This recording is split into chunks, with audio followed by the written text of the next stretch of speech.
Now what I'd like to do is have you practice along with me with some different repertoire examples, so you know exactly how to use your metronome in your practice and also how to use the metronome to tackle fast runs. Now let's start with a more beginner piece. With Kugler Concertino Opus 11. I have tutorials on that. It's really fun and easy to play concertino.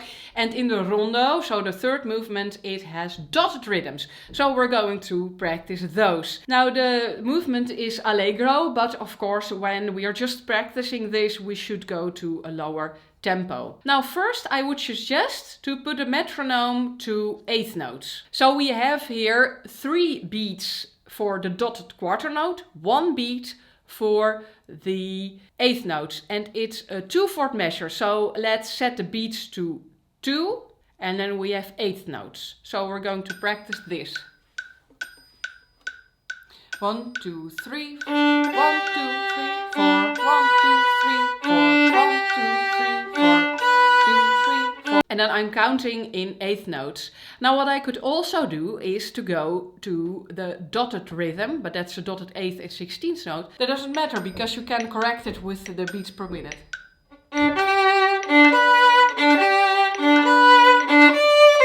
You see, so with this method you can exactly hear and play this rhythm. Now I'd like to go to another example, Howell's Moving Castle, which is in a 3/4 measure. And as a lot of popular music is all in 4/4, 2/4, people are so used to that, and sometimes people don't really play 1, 2, 3, 1, 2, 3, but they play 1, 2, 3, 1, 2, 3. So they just say 1, 2, 3, but they actually make the third note just a lot longer. So what I see a lot of people do, if they encounter a 3/4 measure, they do.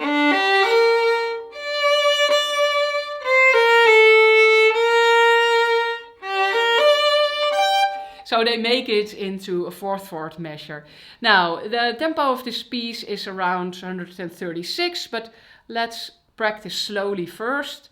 Put the metronome to 100 beats per minute, and then I will put the beats to 3. 1, 2, 3, 1, 2, 3.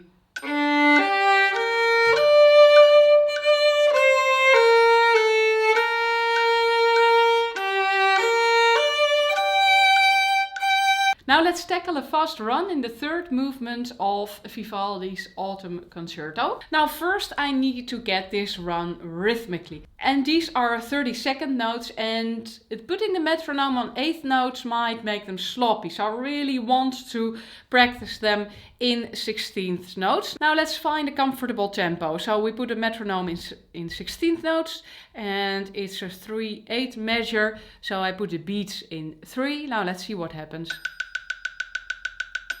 Now I think this will be a little bit too fast to start out with. Let's...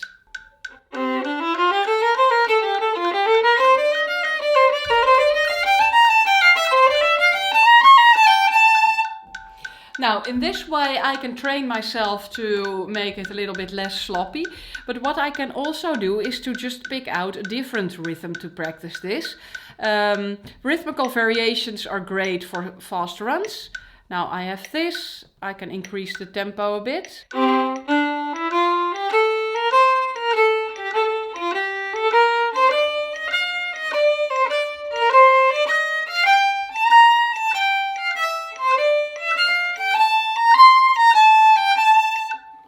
And let's do it the other way around.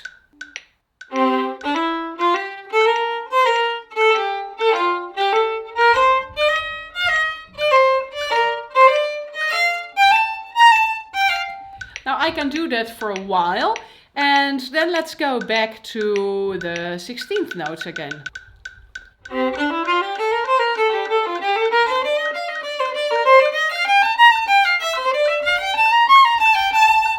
You see, it already goes smoother. I didn't touch this piece in a while. Now let's put the metronome in 8th notes and see if I can keep up, because now I have to play 4 notes inside of each 8th note.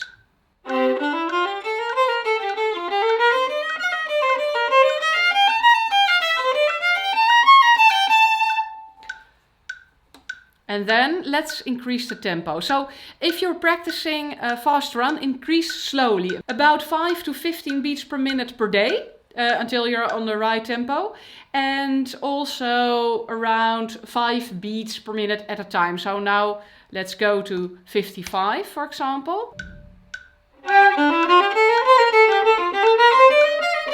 Now I notice that I'm messing it up a bit. So let's go back to 16th notes so that I play it more evenly.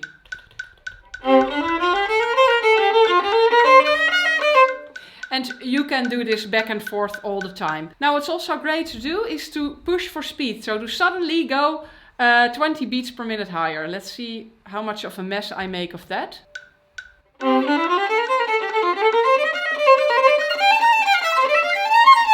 Now you see that I'm messing it up. But what the great thing is, if you do that for a short while, I'll not bore you with that. If you go back,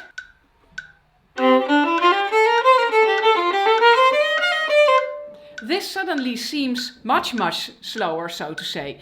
Now a little warning here, if you go to use the strategy push for speed, then I really recommend ending your practice session with a really correct version. So if I would end practicing this,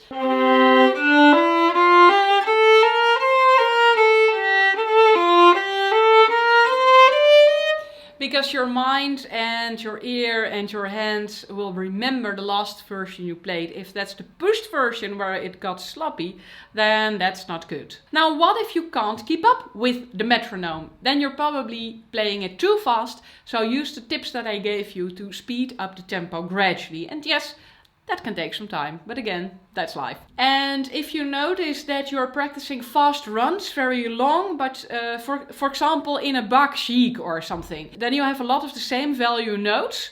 And then you will see that maybe if you play like a couple of bars, it goes all right. And if you paste them together and you want to play the whole piece, that you start tensing up and that kind of stuff, then my tip is to practice maybe 1 bar, then 2 bars, then 3 bars, then a whole line maybe. And if that goes all right and practice every line that way, then start playing 2 lines, 3 lines, 4 lines in a row. And try to keep your technique relaxed in between. So that's a strategy for if you have lots of fast notes for a long time. Then you can tackle that in this way. But most of the times, if you feel that you can't keep up, that the metronome is rushing you, you have the metronome too fast and you need to go back a little bit and build it up from there. Now I'd like to go a little bit back in Vivaldi Autumn to the first movement, and I'll show you how to practice complex rhythms where you have a lot of changes in note values, rests, all that kind of stuff. So let's, for example, go to bar 40 of the first movement of Vivaldi Autumn. Then you first have triplets, then you have 30-second notes. It's all kinds of stuff, and also longer notes. So let's see how I would recommend practicing this. Now, if you're not so familiar with triplets, you might just want to put a metronome on triplets and then practice them in this slow tempo.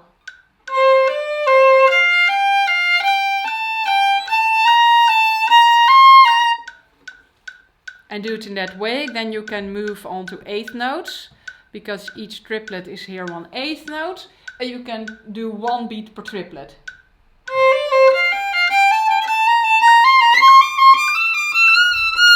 Now we have some changes in the note values. If you go to bar number 41, for example, you see we have an 8th note, and after that a 30-second note. Now a lot of people have difficulty with making the distinction, because we have the tendency to make that 8th note into a 16th note. So but maybe we should practice this in 16th note, so we can really make that 8th note 2 beats, and we can play 2 30-second notes per beat.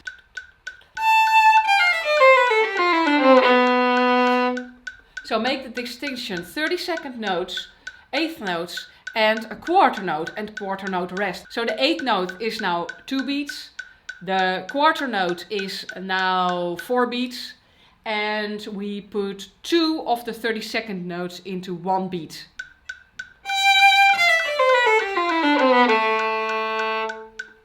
And when you're used to that, you can maybe put the beat to 8th notes. So now the beat is 8th notes. So the 8th note is 1 beat, and the 32nd notes are 4 in 1 beat, and the quarter note is 2 beats.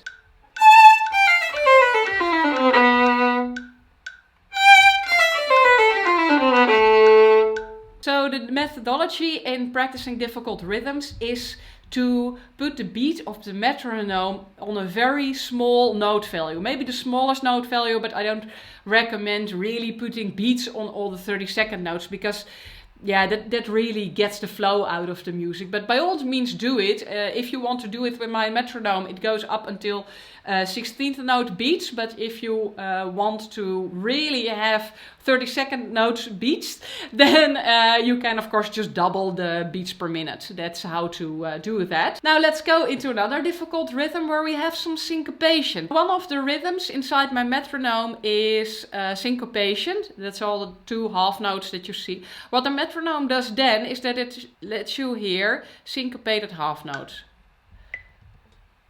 Now, if I look at bar number 80 of Vivaldi Autumn First Movement, then we have syncopated quarter note. So let's put the metronome a bit faster. Then you could practice this with playing against the beat. So let's do that just on 1 note. So you hear bam, bim, bam, bim. And now you know that the beat is the lower pitch and the higher pitch is the syncope. 2, 1, 2, 1. So then your note starts off the beat, but you still hear a higher pitched beat, so you can follow it along. So, we can use the methodology that I just used earlier. If we go to bar 80, is that I say, okay, I see that the smallest note value are 16th notes. So what I do here is that I just put my metronome, well, that's maybe a little bit fast.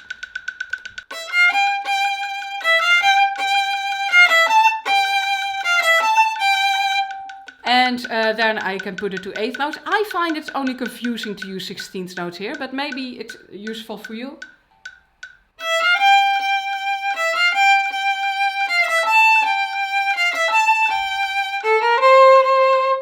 Etc. So I find this a little bit easier, and then I can speed it up from there, or maybe put the metronome at some point at quarter note. So now you know a little bit of the methodology behind practicing with the metronome.